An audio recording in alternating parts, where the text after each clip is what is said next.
This is NC Spin, an unrehearsed discussion on issues of interest to North Carolinians. Now, here is your moderator, Tom Campbell.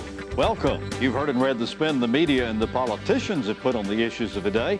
To get the correct spin on what's going on in North Carolina, let's introduce you to our panel of experts. They include former Lieutenant Governor Dennis Wicker, John Hood from the John Locke Foundation, Chris Fitzsimon from NC Policy Watch, and former House Speaker Josephus Mavretic.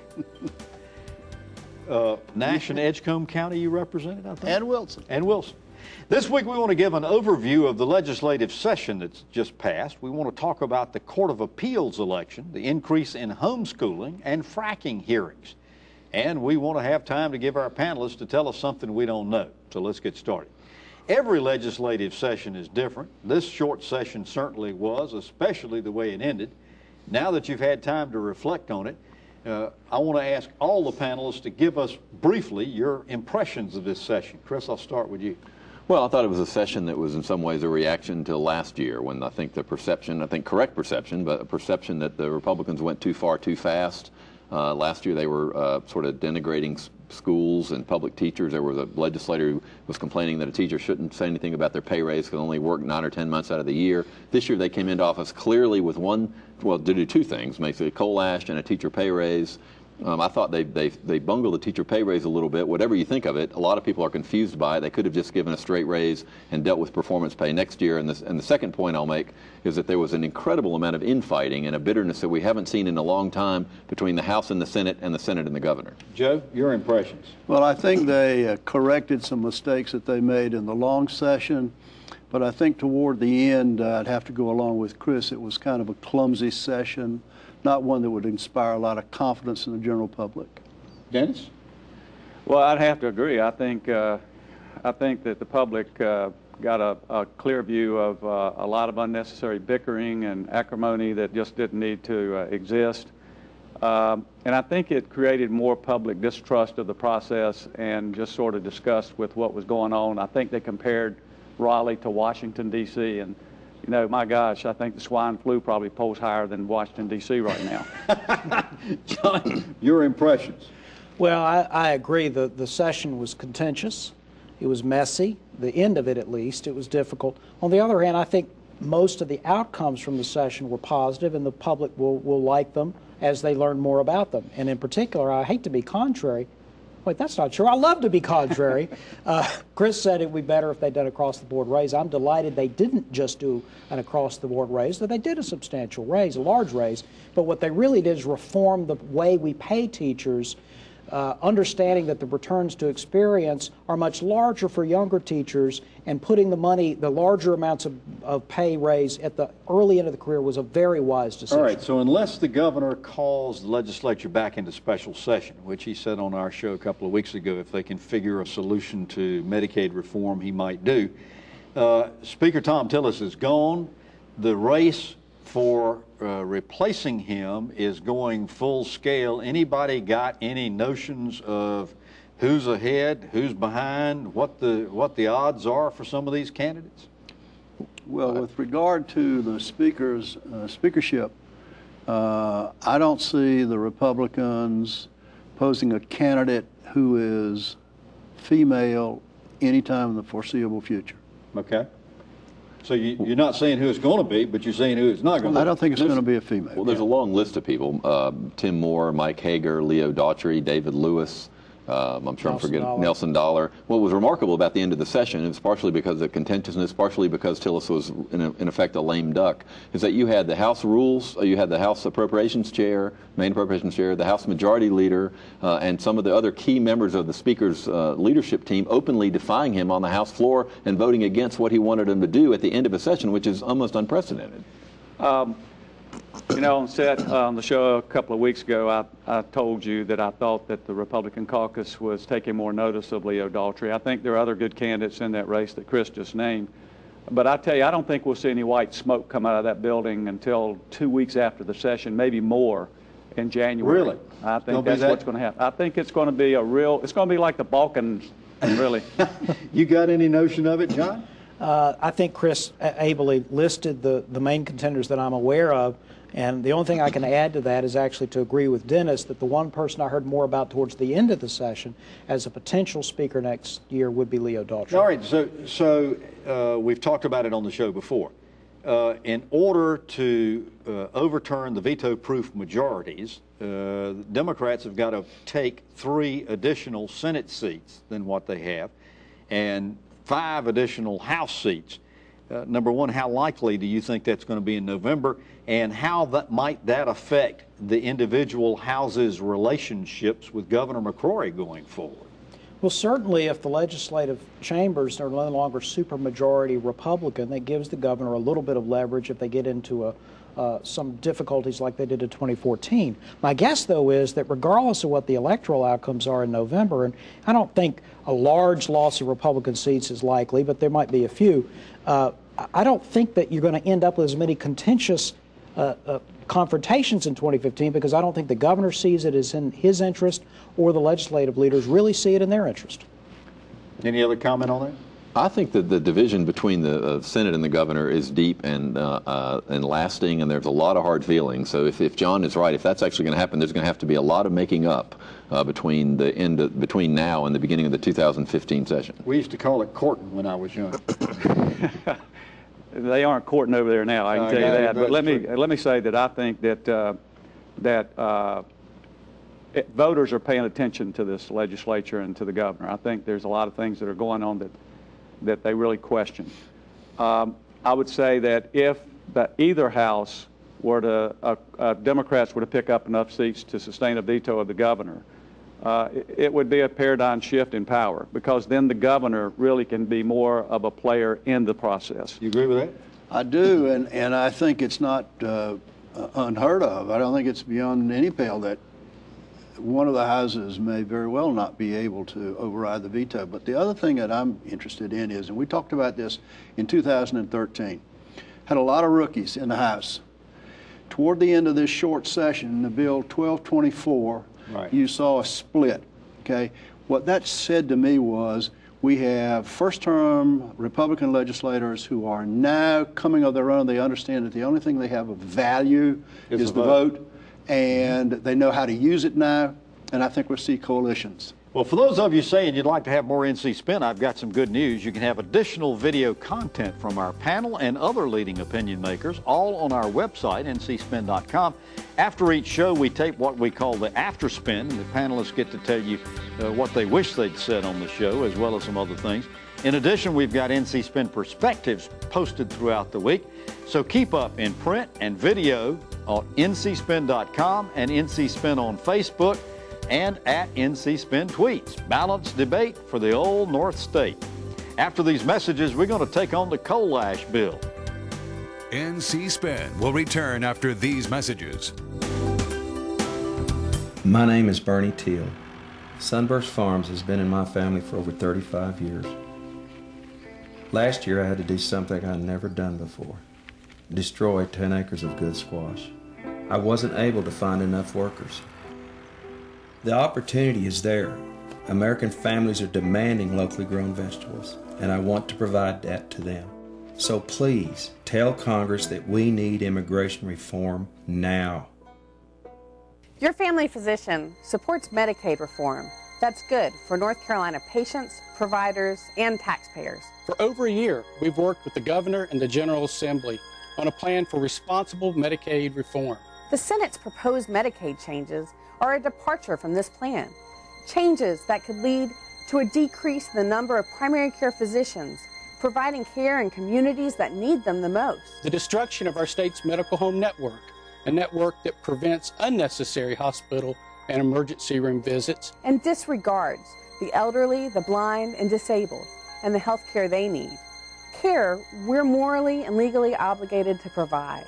Now is not the time to disregard the progress we've made. Now is the time for lawmakers to implement responsible Medicaid reform that protects and improves health care for all North Carolinians. Visit rnchealthcare.com and tell your lawmaker to support responsible Medicaid reform. We now return to NC Spin. I want to take a look at the coal ash bill the legislature sent to Governor McCrory. Legislative leaders proclaimed it was historic legislation, but critics say it didn't go far enough and left a lot unanswered. Conferees said the final agreement was the best they could get, the best agreement they could reach. It requires only 4 of the 14 sites to be cleaned immediately.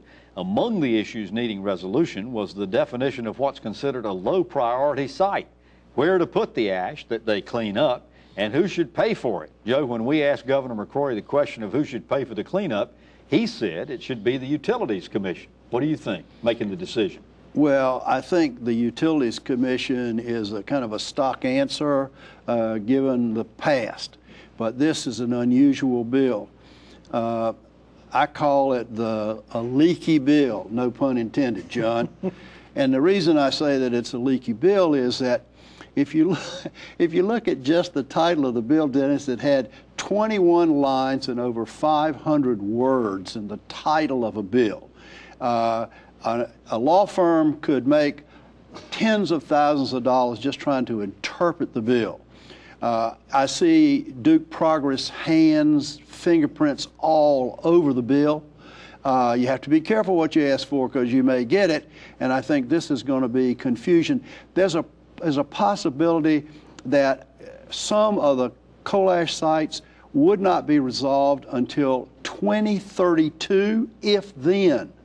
I think this is a really poorly constructed bill, handled at the last minute, and they're going to pay a price for it. But Dennis, let's go back to the issue of who's going to pay for it. Is it fair to assume that in all probability they will finally come up with an agreement that has both the ratepayers and the shareholders sharing some of the $10 billion in projected costs? Well, in full disclosure, our firm represents Duke Energy, but I can see policy reasons to let the Utilities Commission look at that issue. Well, they're going to. Well, exactly, and the reason I say that is because rate making is a very convoluted, complicated subject matter in and of itself. And those are the experts. Those that sit on the Utilities Commission are the ones that look at this every day. So I can see a policy reason why that was put in there. I will say this time, to me, I think this was a loosely put together bill. We used to call them run-on bills. You run on them because you want to show you did something. Yeah. There's going to be more tweaking to this bill. They had to pass something. They had to do something. Tom, this question of who pays is absolutely critical, and we need to be very clear about the difference between who pays when a regulated utility engages in negligence and who pays when the regulations are changed. It's two completely different things. Duke is not going to get away with foisting on to customers, in my opinion, even if it goes to the Utilities Commission, anything that relates to the negligence of the company. In other words, if they didn't follow the existing rules, then the shareholders have to bear the cost. But if you change the rules, right, you can't say, therefore, we're going to retroactively force the company. You see what I mean? So in no other regulatory action by the federal government or the state government would you attempt to do that. And they're not going to do that in this case, which leads me to believe, since I believe there's some negligence involved, I think the Utilities Commission will go in the direction that you're saying, is that some of the costs will be borne by shareholders and some by ratepayers. Chris, last week on the show we talked about all the lawsuits that the state is facing. Is it reasonable to expect this one's going to end up in a lawsuit? Oh, absolutely, on a variety of fronts. And Joe is right. I think that it's a dream for a law firm that wants to make a lot of money. I think this bill, I agree with Joe and Dennis, was put together way too hastily. It doesn't go far enough. It doesn't do things fast enough. I think to create a whole new commission to oversee one environmental problem and then don't put that in the environmental agency shows that the governor and the legislature don't even have confidence in their own environmental agency, and they shouldn't, judged by the record of this environmental agency. And the agency is being tasked over in the Department of Public Safety and not DEMA. Right, which is absurd and ridiculous. But I think you'll see a lot of litigation about this, and I think this bill needs to be much tougher, and I think you'll see a push to do that. All right, after these messages, we're going to take on fracking. NC Spin will return after these messages. Hi, I'm Linda Loveland. I want the best for my kids. Feeding them foods they like within my budget is a priority. But what do we really know about these foods? North Carolina farmers and food experts give you a website to find it all. FeedTheDialogueNC.com, a place where moms like you and me can learn more about the foods we eat and the farmers that feed us. Check it out. Add your input and help feed the dialogue. Let's talk food at FeedTheDialogueNC.com.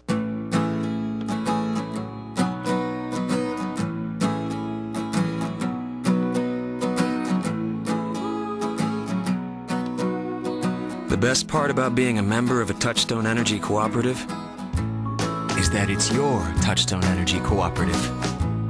Learn more about the power of your co-op membership at togetherwesave.com. North Carolina's Touchstone Energy Cooperatives, looking out for you. We now return to NC Spin. The NC Mining and Energy Commission has met for the last 2 years to design safety rules for shale gas exploration and designated 4 hearings to allow the public to respond to those proposed rules. Now, crowds at the hearings have been large, loud, and mostly in opposition to hydraulic fracking. Dennis, your home county of Lee is one of the counties thought to have significant deposits. There was a lot of opposition down there. Is it going to make any difference? Well, I don't think it'll make any difference on policy. I think it could make some difference on the politics. And I will tell you, you know, when your parents would say to you, it's not sometimes what you do, it's how you handle it. And I wonder if the Mining and Energy Commission had probably said, here's what we're going to talk about, had hearings before they made the rules, then have hearings afterwards, instead of doing it the way they did when they just established the rules, and then go around and have input from the citizens. I think, Tom, people really feel like that this has been crammed down, and they don't like it, and they sense that they're not going to listen to them. I think there's going to be a price to pay in November for this. Joe, the proponents of this, one of the supporters says that these protesters obviously are very loud, but they're a vocal minority and they don't represent the opinions of most North Carolinians. You agree or disagree with that? I disagree, and the reason is that this is an issue to me of short-term money against long-term water quality. And we have a tendency in this state to go for short-term money and then throw up our hands in the long run and say, oh my gosh, this vital resource, you know, it's first of all it's air, then it's water, and then it's food, and this vital resource that affects everybody in the state, oh my gosh, we should have done something 20 years ago. Another of the concerns, Chris, is that people can be compelled to allow fracking to go on under their land. And if one property owner agrees to sign a lease contract, then the adjacent property owners can be forced to allow the fracking under their land. Yeah, it's called compulsory pooling is one of the things. So if you decide you don't want fracking and the horizontal drilling goes deep under the ground but goes under your property, you could, in effect, they'll be taking that gas from under your property. And the question is, do you own that? How does it all work? There was amendments in the legislature, actually, to stop that, and they were defeated. I want to make one quick point about this. I think the public feels betrayed a little bit. The General Assembly last year said they allowed fracking, and they said only after we have these rules in place, which would restore public confidence. And this year they came and said, no, we're going to allow permits before we're going to go ahead and allow them, and then make the rules. John, at the end of the day, these protesters are in opposition to fracking. Yep. That's not what it's at question with these public hearings at all. The law has been passed. Fracking is going to be a fait accompli. What they're discussing here is the rules of how we're going to go about doing it. So is it going to change anything at the end of the day? I can imagine the rules. In fact, I think it's almost certain that the commission will be changing rules over time. Most commissions do. Fracking, you say, is a fait accompli. Actually, if they do some test wells and nothing much happens, this is all going to go away. Oh, yeah. I mean, there is a big unanswered question, which is that how much resource really is there to tap? You can't know until you drill some, but the notion that we are now going to have Pennsylvania-level fracking and harvest of natural gas is a bit premature. Well, let me quickly add, though, to Joe's point. The real big question is, if we don't get this right and we contaminate the water and everything downstream, what's the plan? So what's the fallback position? There isn't one. There is, you're going to live with contaminated groundwater, underground water for decades, if not centuries. All right, after these messages, we're going to talk about 19 people running for one Court of Appeals seat. Stay with us. NC Spin is brought to you in part by the North Carolina Farm Bureau. The Farm Bureau and Agriculture. We keep North Carolina growing. Does your North Carolina business or organization have a story to tell? I'm Richard Campbell, and at Carolina Broadcasting and Publishing, we help tell stories that connect you to the people who will respond. We take the time to understand our clients' needs and what makes them unique. We craft their stories through the efficient use of words, images, and videos that resonate with their desired audience. We also know that a good story is incomplete without a call to action. On video, on air, online, and in print, from concept to final production, no one can help tell your story more effectively or affordably than we can. For special introductory offers, visit carolinabroadcasting.com or call 919-832-1416. Again, that's carolinabroadcasting.com. Let us help tell your story today.